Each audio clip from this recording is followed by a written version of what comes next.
I think I'm just gonna like blow through this whole thing and then like encourage everyone to like play with different settings on their own time since we only have 10 minutes. So like always, installing stuff. This time we're installing Scampi and we're installing Scrublet. Cellbender is installed a similar way if you want to try that out, but it's very finicky because you have to deal with neural nets, which means you have to deal with like getting the exact right version of PyTorch for your hardware, which is never fun. But now they know who to ask if they need help. Yeah, I've done it a lot of times, and I've spent a lot of times like trying to or doing it wrong. So hopefully I can help people. You can technically run it without a GPU. It just takes a long time. Like I don't know how long. Wait, what? I have, but it never finished. I mean, like it was like hours, and I'm like, I don't have time for this. I don't remember.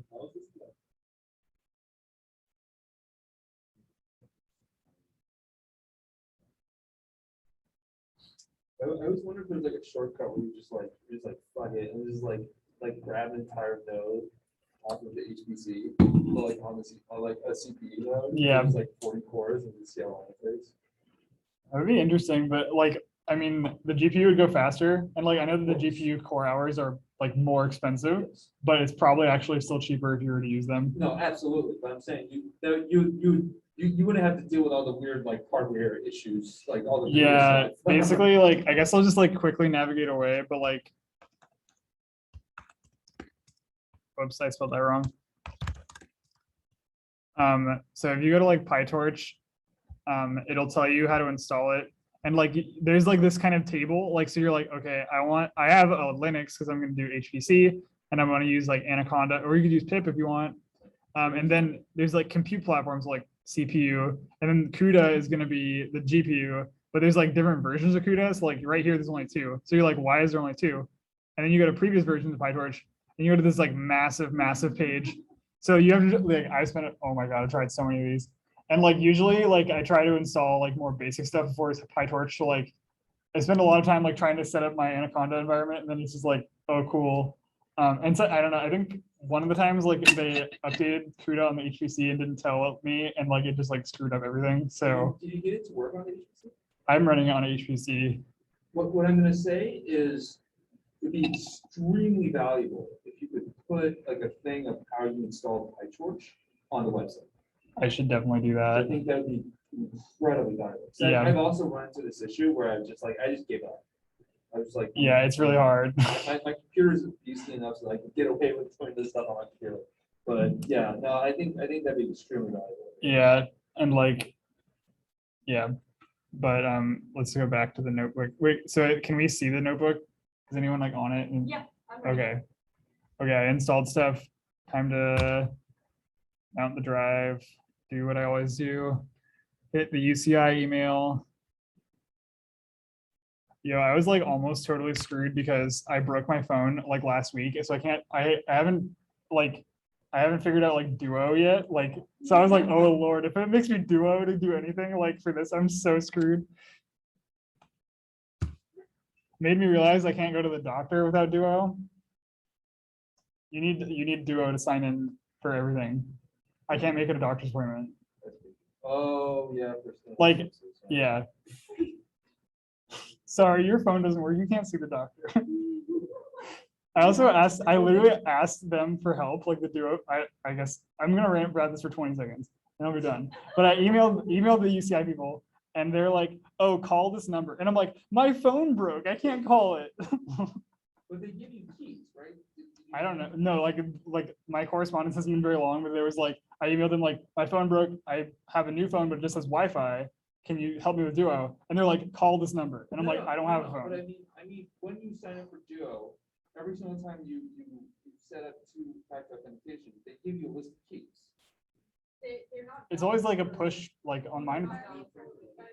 They change it like every time you. Yeah. Yeah. Yeah, the code, you mean the like the 5. No, the 5-digit code changes every 30 seconds. But when you sign up for 2FA, they give you a list of like emergency keys. Oh, Like, I should check that. Phone, it breaks. That Then will- you plug that. You would think they would have told me to do that then instead of call them. Anyway, continue. Okay, so the first thing we're gonna do is just do a quick like load of the data. This is it's the Zhao et al. Brain data set downsampled to 10,000 cells. And we're going to do a very quick dimensionality reduction clustering without any filtering. And I have this like block of code that you can come back to later. Once you have kind of decided the filtering criteria. So there's one line for like mitochondrial reads. There's one line for like, I don't want anything lower than this in terms of UMI, and I don't want anything higher than this. And then, so all it's doing is the very, simple stuff, normalize total, and then log normalize, find variable genes. Oh, I guess I actually didn't, oh shoot, this might have screwed it up. I meant to like have that commented out. Because I don't think this is really needed anymore, right? Correct. Sam. Yeah. So this is interesting to me. So you don't subset the data at all before you do your first. This is for this purpose. I mean, sometimes I do this in practice. Yeah, I'm like literally like, what do I got? And it's already been downsampled to 1,000 cells, so like you're not dealing with like the millions of empty Right. codes that you have. That was Yeah. gonna be my point, is like doing this Oh, yeah. computationally is super inefficient. Right. Yeah, like, well, I know for like Callisto or something, or like if you were to do this with the unfiltered counts matrix, like with every single barcode, that would be like terrible because there's going to be like hundreds of thousands. I would at least do this cutoff with like 100 or something, or I don't know, 500 might be fine. I think 400. I guess another little aside is like there, like for attack seek data, it's more noisy, so I'm usually more strict with filters.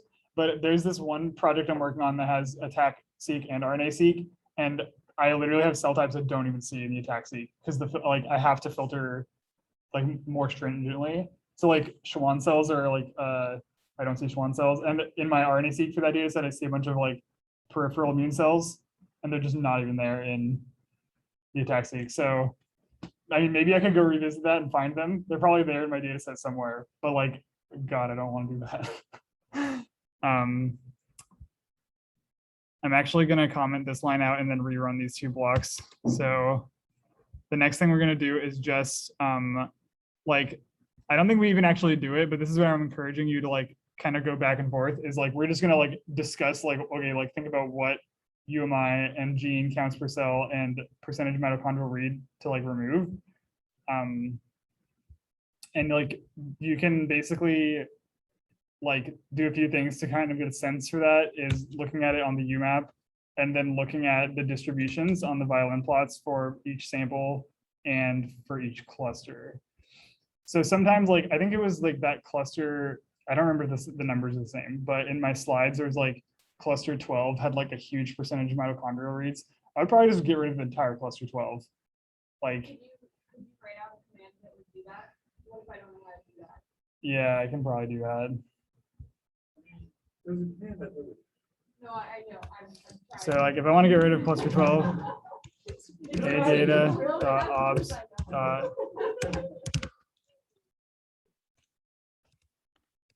oh, aren't they like, they're like strings, right? Correct. Yeah, so this would be like, this is a way to subset the data, right? So you're like, I mean like the Python way of doing it. So I'm telling it, okay, I want to subset this, and then whatever in the brackets is kind of like the rules for subsetting. So I'm looking at the obs, like the obs to the metadata, and then laden is the cluster column. So I'm basically saying anything that's not equals to cluster 12. That's how I would do that. But chances are it would already be mine. The first thing you do is take out everything. I mean, I guess. Yeah, here, let's- You may have cells in there that are smaller than 5. That's for sure. Let's check.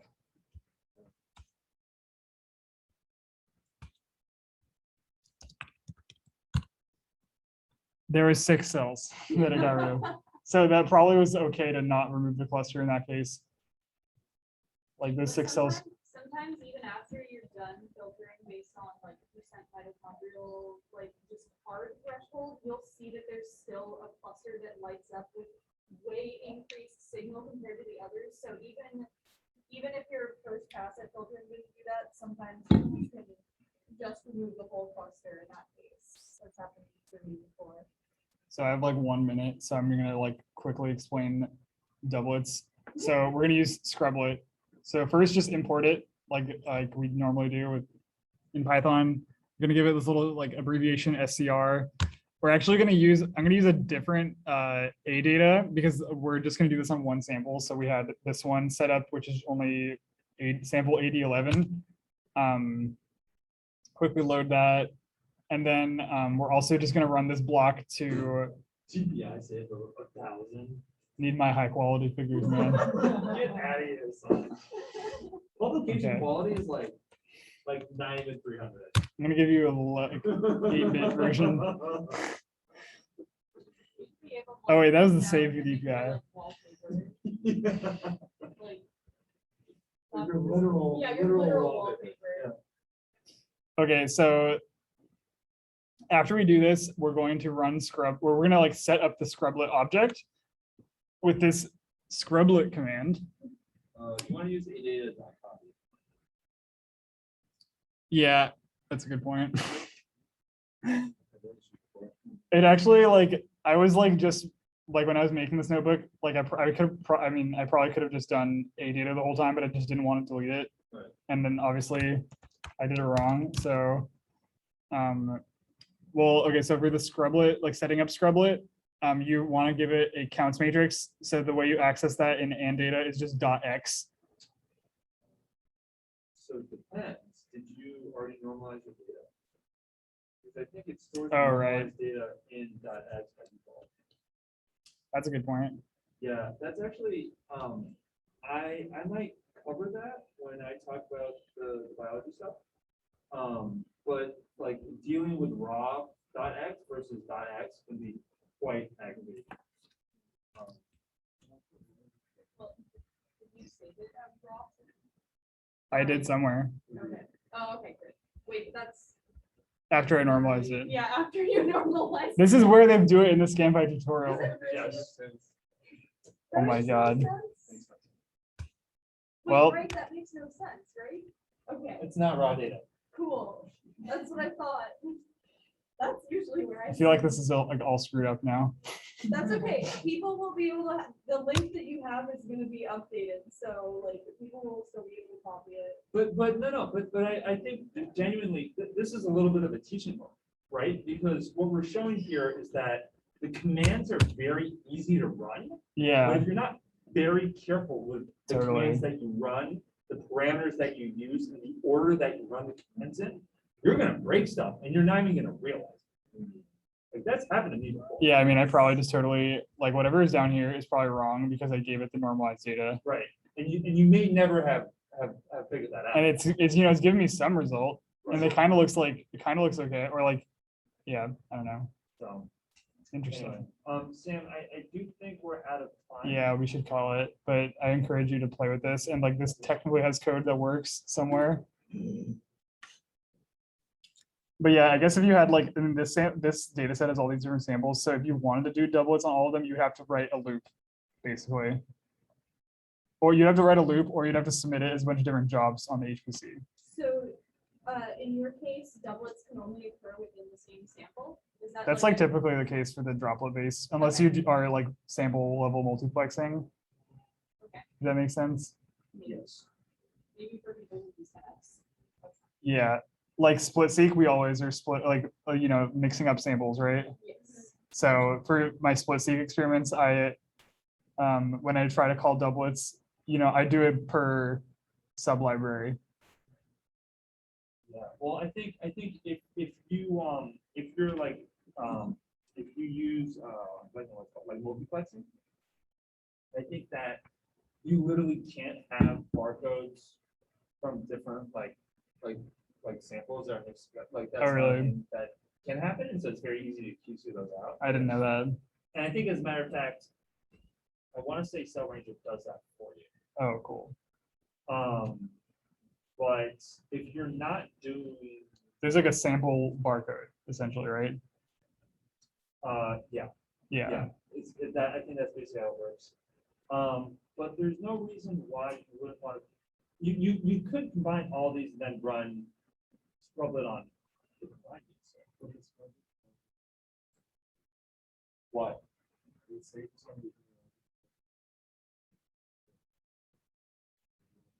Okay.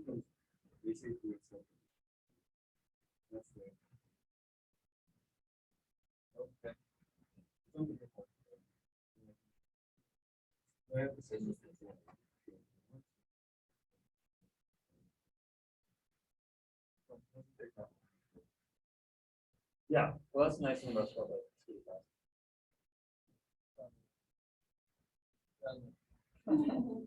Okay. I'm gonna kill the Zoom. Bye, everyone. Thanks for coming.